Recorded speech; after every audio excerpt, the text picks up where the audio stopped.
against in Quantic. So this could be a little bit tougher for them. Alright, folks, we are back in the game. So let's rock and roll and get... Oh, God, not again. Dolan, please. Out, out, out, out, out, out, out. Yes. Dolan, please. It's not... That isn't actually funny, but... I don't know. It's early in the morning, so I kind of find it amusing. Alright, folks. Hopefully we are in the game, and hopefully nothing will go wrong. Because I bring you this guy from Karont3 Esports Club. The mighty Spaniard. It is the one and only Lucifron in the blue trunks playing Terran to the southwest. Versus his opponent. He ain't mucking around, and neither is Quantic if they're sending him out first. In the red trunks, playing Zerg to the southeast, it is Hyun. Jesus, Hyun. So early out. Alright. Monstrous. Terrifying, one might say. One should say. He's a scary man. Gonna be on Newkirk City, which is a map that could go on for a while, especially in this matchup.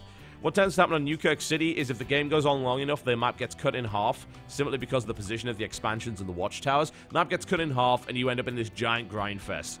And the map can go on for over an hour. Yeah. Over an hour. It's kind of scary. Barrett's coming down here for Lucifron, so no early cheese. 12 supply, nothing unusual. Hyun, I would imagine, is just going to go straight into the hatchery. Be very surprised to see a pull first. There we go, he's on his way. Lucifron, on the other hand, it's hard to say, really, because I haven't had the chance to see him play all that much in Heart of the Swarm. He had a lot of variety in his play, especially when we talked about Wings of Liberty. So we could see pretty much anything from him. Hyun just plays solid. Like, he just doesn't make mistakes. The question, I suppose, is how well can Hyun deal with the new Terran? Because, especially on a map like this, where you've got this massive dead space here, it's like Drop City. It can happen an awful lot. And it seems to me like every Zerg player needs to be in the position where they're getting super good at defending drops, way better than they used to, because drops are coming down harder. Gonna see a gasless expansion here from Lucifron. CC on the low ground as well. Nothing wrong with that at all. Based on the timing of this pool and the hatchery and the size of the map, he's not really under a great deal of threat. A couple of lings can come out, yes, but the chances of them actually stopping that expansion for any length of time is negligible. You know, you'd have to build about 6 lings to overwhelm the Marines that would be here, and even then, it's not likely to happen. With the second Marine on the way already, no way. Bunker could easily come down here as well. Gas to follow up for Lucifron is actually going to take the second one as well. That's pretty interesting. You don't necessarily do that unless you intend to tech up pretty quickly, which obviously he does. So the question is, where does he put his tech? If he's playing like most other Terrans, he's thinking Widow Mines, he's thinking dropships. He's thinking Medivacs, he's thinking, let's do some damage, let's put the Zerg on the defensive, let's pick off Queens. So we'll see. We will see. SCV scouting sees 2 lings, 2 queens coming out. Ah, 4 lings. There we go. A few more than I would necessarily expect at this stage. Won't really be able to do anything, but that means he gets both the Zelnaga watchtowers and gets a nice bit of map control early on. There's nothing that those 4 lings can actually do at this stage. They can't attack. And here comes the factory from Lucifron. Now, will we see a reactor come down here on 50 gas? Yes, we will. Okay, so there's going to be a swap over here. The question is, into what? Will we see Hellions? If we see Hellions early on, that means obviously we'll be getting aggression. Very classic Wings of Liberty-esque build. Still completely effective. There's nothing that's really changed about the Hellion build that makes it bad. And if you keep the Hellions alive, and later on you decide, hey, I need Hellbats, you can have them. Ling's gonna go up the ramp, but they will be fended off very easily by Lucifron. The bunker now complete, so there's nothing they can really do. Hyun's building nothing but drones right now. Hyun also can suspect that there is an expansion, but he can't confirm it. Yeah, he has no real scouting information. An Overlord hasn't got in yet, but based on the position of the bunker, he could say, yeah. You know, especially considering the number of Marines. Aha. Interesting choice. Armory coming down right now. That indicates, of course, that Lucifron wants to play with Hellbats. The reason he would want that, of course, is because, well, you can't build Hellbats without them. That's a really interesting move. Starpot coming down as well, so we could be seeing Hellbat drop play, which kind of went out of style for a while. It's something that got hit with the Nerf bat a couple of times, and people said, oh, this is way too powerful. So Blizzard decided to make some changes. In the meantime, on the other hand, Hyun is making the interesting choice of going pneumaticized carapace. Now, you can get that on hatchery tech now, which is quite nice. That gives him a few more scouting options. This is going to be great if he wants to spot drops coming in early. Also nice for getting overlords out of the way if Marines try and pick them off here and there, but hey. Hellions have now been spotted. Doesn't necessarily mean Hellbats, though. That's the tricky thing about this. Because armory tech is now required to get Hellbats, Hyun can't be certain yet that that's what's coming. But this Overlord with the speed, you see how cool this is? You see how good an upgrade this is now? Especially when you can get it on hatchery tech, is going to be able to try and confirm this. The Marines are going to try and chase it, but Hyun actually does not see the he doesn't see the armory. That's actually a big deal. The armory is nicely nestled away in the corner here, and he can't confirm that this is Hellbat yet. So he's thinking, alright, cool. I see a starport, it's building something. Could be a Viking to pick off Overlords, probably going to be a drop. So I've got to kind of be prepared for that. Double Evolution Chambers coming down, Baneling Nest coming in as well. The problem is, again, he does not know that this is a Hellbat drop. Now, the thing about Hellbat drops is now you can only fit 2 Hellbats in a medevac, which means if you want a really effective Hellbat drop, you need 2 medevacs. So it delays it a little bit. Here's the second medevac coming out. It does give Hyun a little bit of an opportunity to scout it. Hellbats are now in the base, however. They've already driven this mineral line away, and Hyun's going to be really, really careful not to lose any more. A couple of blasts go off. This has not been that damaging so far, as you can see. And the medevac just went down as well. Great target fire by Hyun here. This defense is fantastic. 5 workers killed in total. I mean, that entire mineral line could be dead, but it's not. Hyun shuts that down, takes out the medevac as well. That's pretty damn impressive work there. Now, the question is, does Hyun... Well, in fact, does Lucifron decide to do it again? Considering the number of medevacs he's got out and the number of Hellbats, yes, he will. He's going to do more damage than that. This attack so far has not been worthwhile. In he goes, Lucifron looking to take it out. This should be a bit better considering there aren't queens there. Uh-oh, Hyun does not want to attack that with drones. Lucifron moving into a position where he can fight this properly. Nice move there by Hyun to try and find a better flank, but against 2 Hellbats, that's not going to work out. Moves the medevacs away as well, but again... 10 workers, there's another drop. Hellbat drop comes into the main base here. This is hard to handle.